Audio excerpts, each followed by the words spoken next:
Okay, class. Next video is about, this will be a redo of the carbonyl functional group. Well, all of the functional groups that have a carbonyl present in them. So, carbonyl compounds. Let's just take a look at some of these guys here. Aldehydes. Ketones.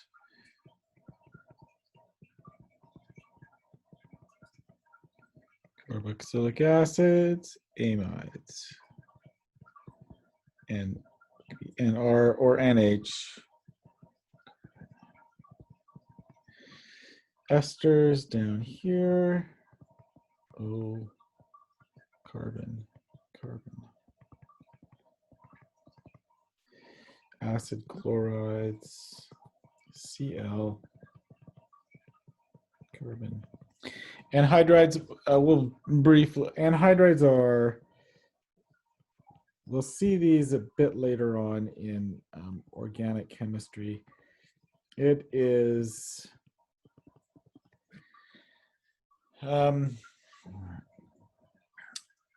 carbonyls, an oxygen flanked by carbonyls on either side. So it's almost like the combination of an ether with two carbonyls instead of carbon, oxygen, carbon, carbonyl, carbon with the carbonyl, oxygen, carbon with the carbonyl. So both acid chlorides and anhydrides are quite reactive compounds. So you typically don't find them naturally. They're synthetic. So there's a whole lot less of them, but you do see them in spectroscopy at times.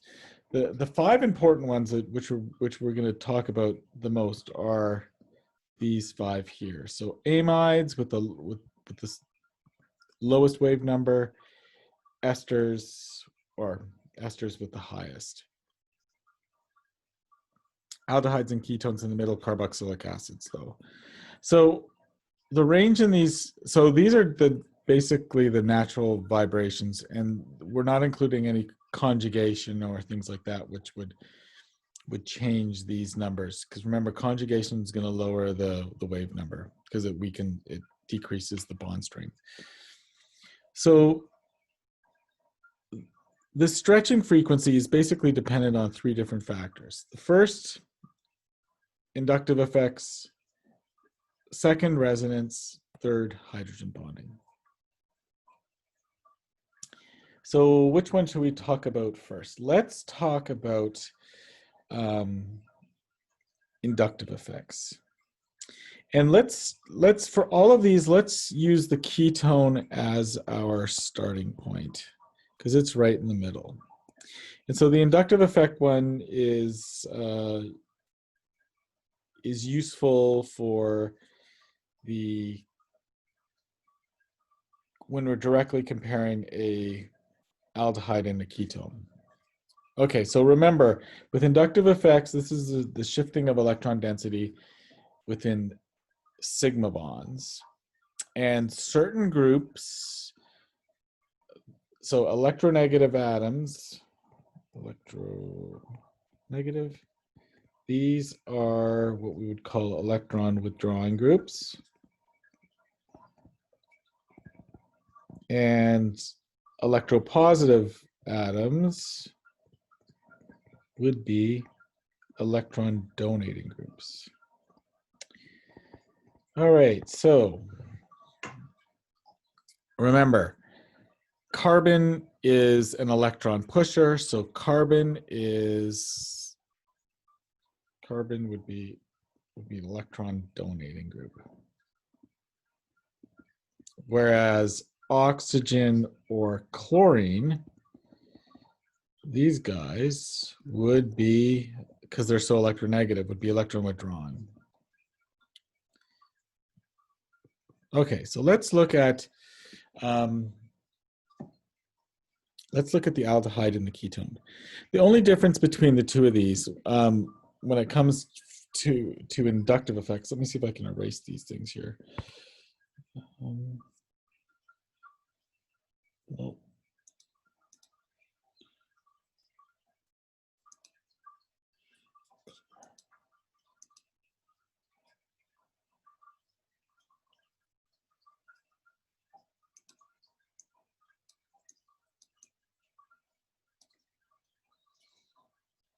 oh, I've drawn this on now.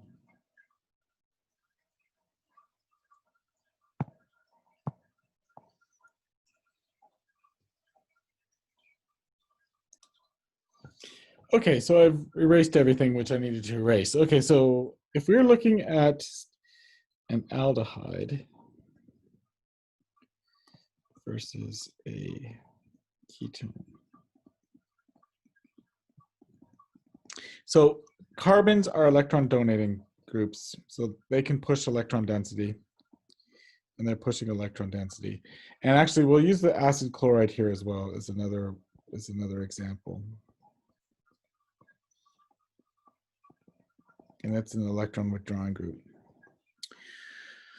Okay, so the very basic part of this theory is that if electrons are being pushed onto this carbon, that means that there can be a corresponding shift of electron density within this sigma bond of the carbonyl towards the more electronegative oxygen.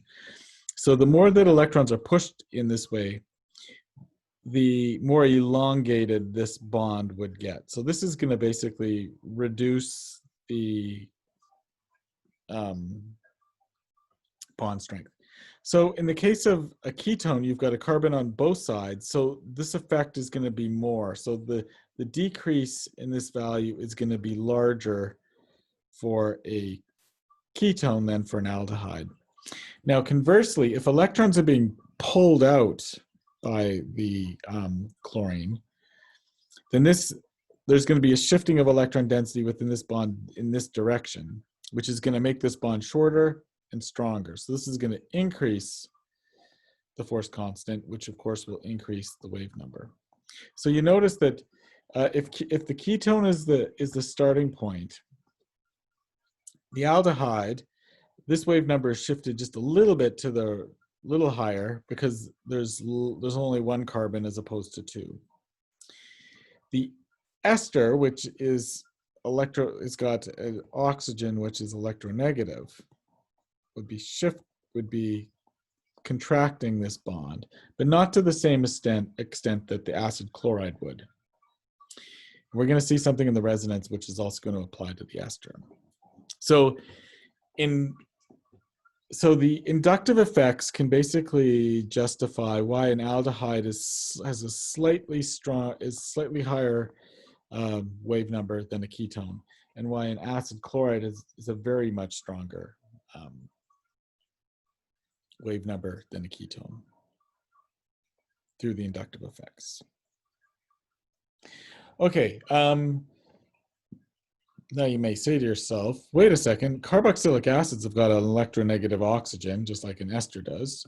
So why is this lower? And an amide has got an electronegative nitrogen, so it should also have this sort of effect. And it's true, it does. But there's another effect which is even stronger. So we'll talk about that next. And this comes in with resonance. So if you've got, and this is good review for everybody who's just doing the resonance structure in organic 1 right now. So the amide has got this wonderful resonance structure. I'll just draw it with 2 H's here just because.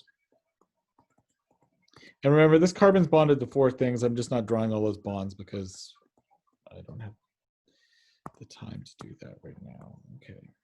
It's not really important for what we're doing. Okay. So the amide has got this wonderful resonance structure where we are delocalizing the lone pair nitrogen electrons onto carbonyl system. And this generates a resonance structure which looks like this.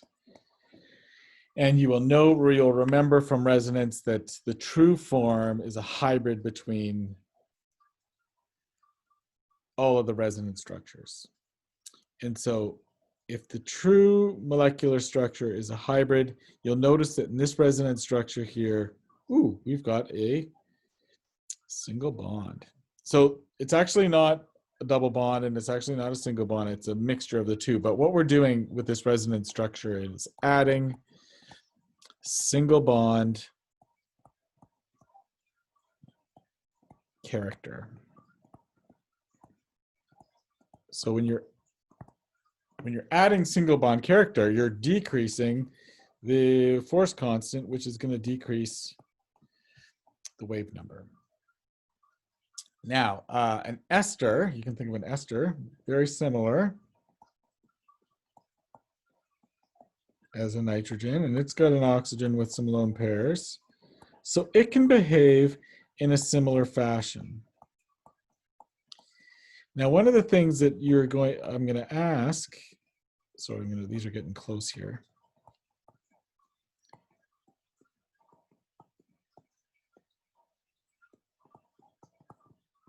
Okay, positive. Okay, so let me erase this little proton here because it's getting in the way. So if we are comparing oxygen to nitrogen, and I ask you, which is more electronegative?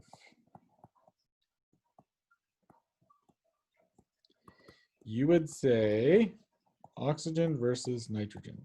Well, you remember that oxygen is right beside fluorine, so electronegativity increases as you go right across the periodic table. So oxygen's more electronegative. Okay, so it's more electronegative. So the inductive effect thing which we discussed previously, that electronegativity should increase the wave number because it's making the force constant stronger. All right, now this is exactly the opposite effect. So if you're an electronegative atom, do you want to donate your electrons? Who is more likely to donate their electrons? An electronegative atom or an atom which is less electronegative? And the answer is an atom which is less electronegative, because remember, electronegative atoms want to hold on to those electrons. So the resonance structure for an amide is more important. This resonance structure is far more important in an amide than this resonance structure is for an ester, because nitrogen is less electronegative. So it's more willing to donate its lone pair. So this is more important, and this becomes the important factor why the amides wave numbers are so low compared to, say, an ester, which is way up here. So this does happen, what I've drawn here for an esters, but it's just so, this contributes, this structure here, which right here with the cloud, contributes far less to the resonance hybrid than the corresponding amide version of it. So amides are low because of this really important resonance structure. So that's where that comes in. Now, carboxylic acids, they've got another similar sort of thing happening, and that deals with hydrogen bonding. So the carboxylic acid, you can draw resonance structures just like we did right here with the ester one I'm erasing right now. You can draw a similar one for that, except for instead of a carbon here, you would have a hydrogen. So this resonance structure would decrease the frequency. The inductive effect stuff, it would increase the frequency because oxygen's electronegative. But there's another thing which is also decreasing the frequency, and this is hydrogen bonding. So when you've got a OH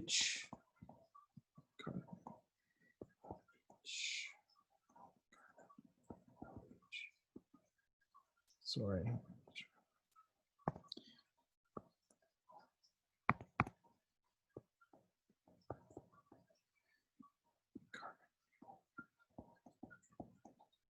this is also going to decrease the,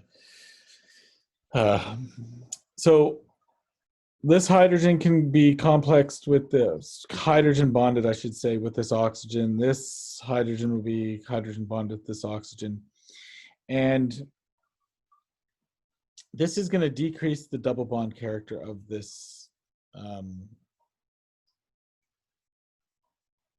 because we could actually, it's going to decrease this bond strength because some of the electron densities, because we could actually do this if we wanted to, although we could move this there, this there, this there, and this there.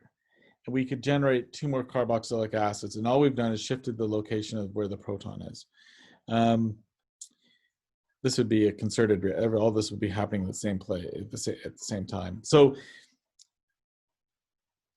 if we draw if we're drawing this, then what we're doing is we're adding single bond character to that carbonyl transiently, which is decreasing the wave number. So things with hydrogen bond, that's going to reduce that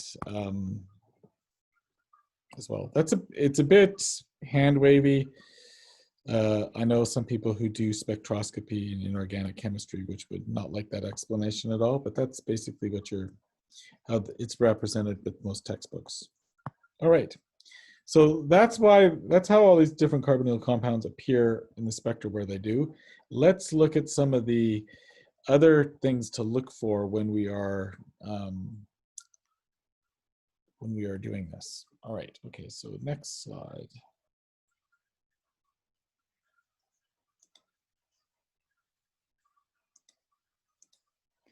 Okay, we'll do aldehydes first.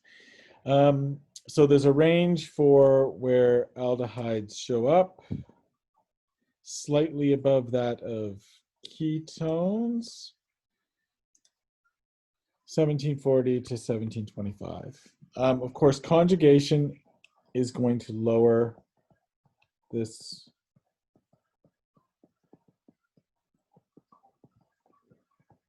frequency because we can draw resonance structures in which we're adding single bond character to it. So conjugation is going to lower that by anywhere from 40 to 45 wave numbers. And if it's attached to an aromatic ring, which of course is going to be conjugated, that's also going to reduce the wave numbers. The interesting thing about aldehydes is the carbon hydrogen stretch here. It has a unique area. There's two weak bands, and it's really hard. If you've got an aldehyde, it's really rare that they'll both be obscured. Here they are in the spectra. The one on the left is actually obscured, but the one on the right is there, and you can see it. And I'll give you a couple other examples in a second. These peaks you almost can't miss. So if there's ever a debate between a ketone and an aldehyde, look for those CH stretches there. That would be that's a telling tale for that. Okay. So that is the important one. The CH stretches of the aldehydes.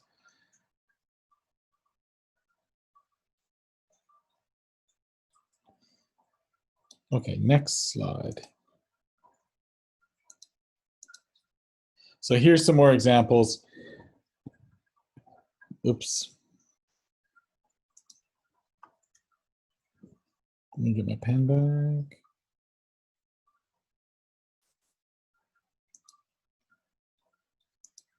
These two peaks, can't miss them, particularly in a sense like this where they're right by themselves. So this is just an example of a conjugated system where the carbonyl has been shifted to the right. Here's the sharp carbon-carbon double bond.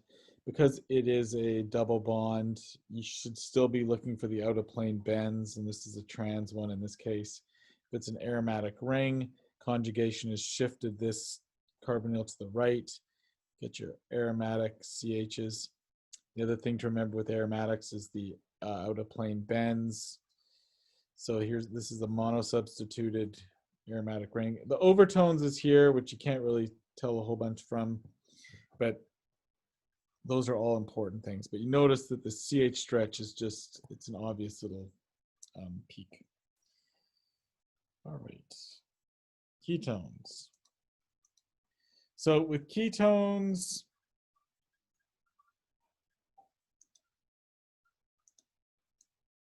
the wave number is slightly lower than that of an aromatic, of an aldehyde. Again, conjugation with either an aromatic ring or a double bond is going to lower the wave number. We'll see in a second that cyclic ketones, when there's increased ring strain, the carbon oxygen double bond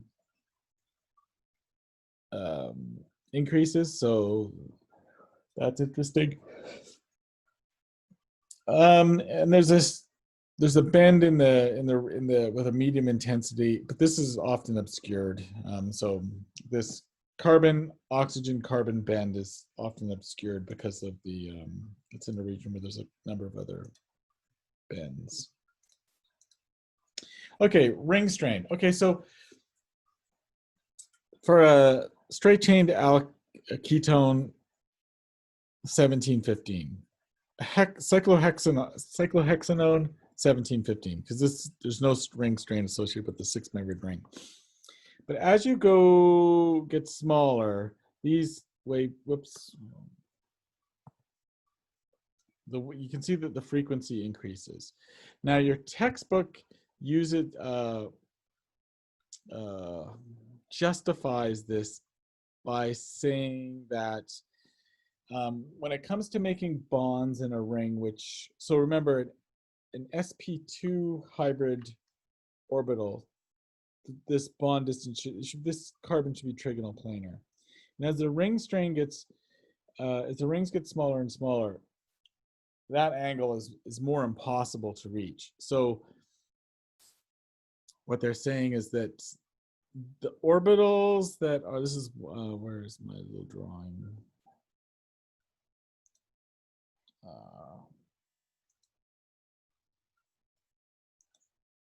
Nope. I really need my laser.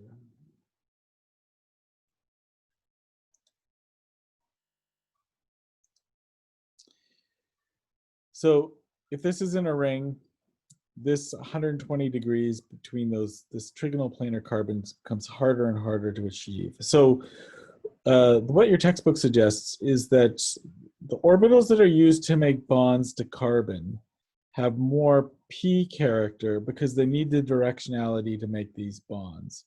Whereas the bond to the oxygen has more s character because it's only making a bond with an oxygen. So you need more directionality with these, so it takes up more of the p character, likewise here and here, which means that they're suggesting that that instead of being sp2 hybridized and they're all are equal, that they're actually, there's more p here, more p here, more s here, more p here, more p here, more s here. And if there's more s character, remember s would be a shorter bond and a stronger bond, so it should increase the wave number. This is a really good example spectroscopically as to why this whole hybridization stuff isn't real. But remember, you want to take Dr. Yan's class, group theory, to totally illuminate you on that. All right.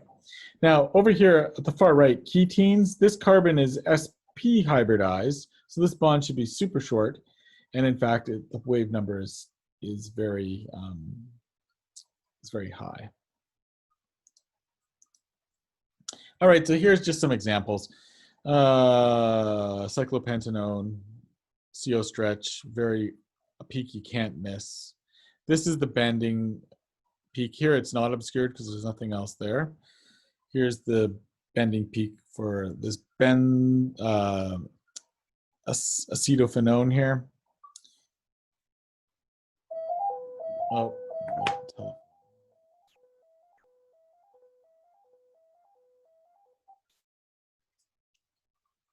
1 second, love.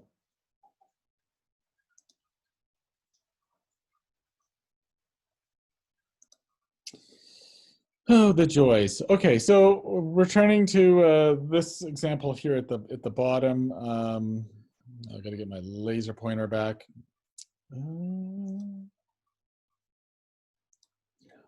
So aromatic ring, all of the things that were associated with this we would look for normally, mainly the out of plane bends to say it's monosubstituted. The overtones are here. Aromatic CHs are here. But the carbonyl will be moved to the right because it's conjugated with this ring. All right. Another example. So carboxylic acids. So this is a combination. You'll have the carbonyl and you'll have the OH, the hydroxyl group. And the OH stretch in this case, because it's very broad. It's different than the hydroxyl, which was around 3,300, which we saw before with the alcohols. This one you can see is overlapping most of the CH stretching region. So it dips way down to 2,400 wave number. So it's an exceedingly broad peak. So if you've got a carbonyl and an OH, but the OH is around say 33 and it doesn't obscure this region, then you've probably got a ketone plus an alcohol. You've got a carboxylic acid, it'll cover up this entire region. CO stretch, medium intensity here, it's kind of small. You got an out of plane bend down here, which you can look for, but I don't know how useful that is. Esters. Okay, so esters will have the natural vibration will be higher than ketones and aldehydes, but remember conjugation is going to lower this number. So if it's conjugated with a double bond or an aromatic. A lactone is a cyclic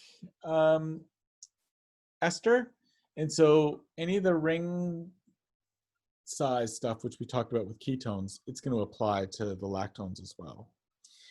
Now, because it's a carbonyl bonded to an oxygen, bonded to another carbon, there are 2 bands of CO regular stretches. So it's down in the same region here. All right. So here's some examples. An ester, this one's alpha beta unsaturated, so it'll be at a slightly lower wave number. Here's the alkene. If this is a 1,1 disubstituted, out of plane stretches, it's over here, out of plane bends. Here we've changed the location of the double bond, so it's on the opposite side. And in this case, this is going to shift the stretching frequency of the carbonyl to the left to a higher wave number. So you actually see quite a difference between the 2 of them.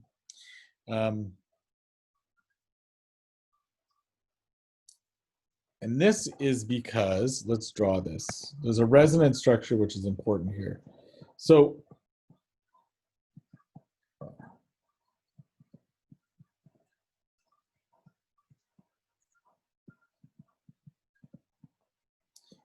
we can draw a resonance structure in which these lone pairs are delocalized in the double bond. And so what that does is that it does 2 things actually.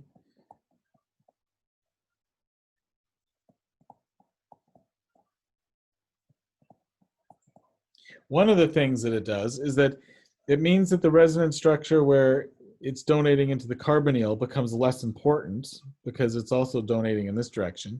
So if it does that, that's going to reduce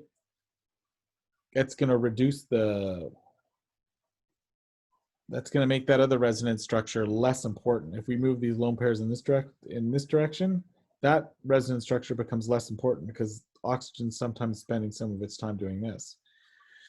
And so if we've got a positive charge here, you can compensate by a shifting of electron density inductively towards that, which would make this bond stronger. So it's going to make the force constant increase, which is going to make the wave number increase. So there's that too. So, all right. And the reason why your textbook puts these two examples here is because it shows the contrast between the location of the double bond, which makes this an excellent exam question. All right, next slide. So here's an example of the cyclic ester. So 6-membered ring, we've got, there's, no, go back.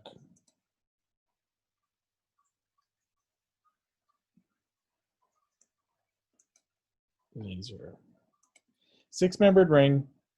This is the natural frequency of an ester. As the ring strain increases, these wave numbers increase. So 4-membered ring, really high wave numbers. Same explanation as before. When you introduce conjugation, there's a resonance structure where we can delocalize, make a double bond here, move the electrons onto the oxygen, introducing more single bond character to this oxygen, lowering the force constant of that bond, which would decrease the wave numbers. So, and you notice the same trend with the 5-membered ring as well. Now, when you put the double bond on the other side, so this oxygen is donating electrons in this direction, and then carbonyl is compensating with inductive effects, that should make this bond stronger, shorter, increase the wave number, and that's what you see. And it's constant on the 5-membered rings as well. You might be asking yourself, well, what about the double bond in the 4-membered ring? Too much ring strain in that case. So, and the other part is that now it's got, this bond would be conjugated to, no matter if you put this bond in, this oxygen could donate, it'd be a combination of this and that, right? Anyway, that's not important at all. Let's go on to the next example. Amides. Okay, so amides, carbonyl, and then the NH peak. So remember, NH stretches come in the same area as the OH stretches. They tend to be narrower, but they are quite strong. And so a primary amide will have 2 bands, a secondary amide will have 1 band. So what's the difference between primary and secondary? So primary, the nitrogen is bonded to 1 carbon, which is the carbonyl. So that means it has 2 hydrogens. So this would be a primary. Secondary, one of the nitrogens would be bonded to carbon, and one would be bonded to hydrogen. And so this nitrogen has now got 2 carbons, so let's say it would be a secondary. And of course, with a tertiary, there's no H, so you don't see anything down there. NH bends occur in here, NH bends down here, and it's overlapping with the carbonyl stretch. So that's, the CN stretches around 1400, and again, that's in an area where the OH stretches a little bit to the left of the OH stretches. There's usually lots of things in here. So this is, it could potentially be problematic. There's an NH out of plane bend down here. So you can look for a broad peak down here to suggest that.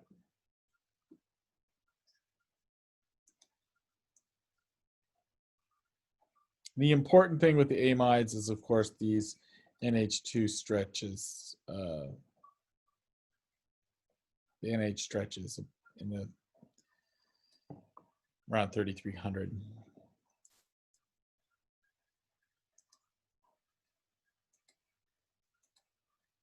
Okay, and last but not least, the acid. Oh, I think I've got the anhydrides as well. With the acid chlorides, the carbonyl is going to be around 1800, which you see which you see here. Let's look at my, no, come back.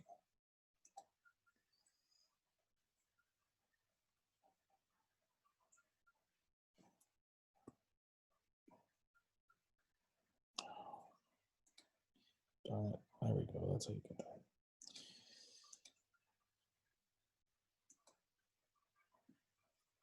Carbonyl at 1800. So remember, the wave numbers is quite high for the. Now, when we first did our first survey, Cl, all of the carbon halogen peaks are down in this region here. Remember, this is because of the reduced mass. So you will see these broad peaks down here. That's what that's all about.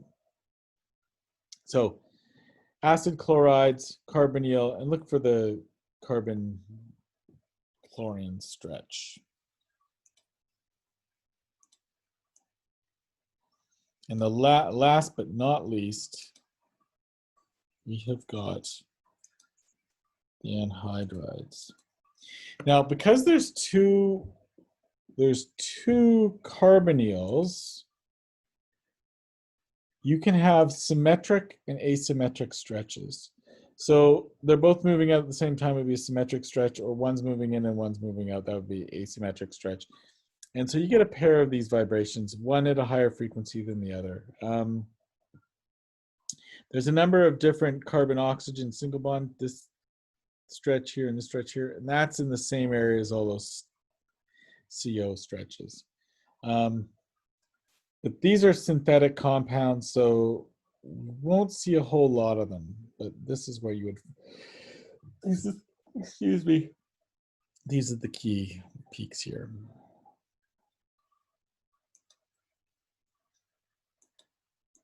All right, so that will end basically all of the carbonyl containing functional groups.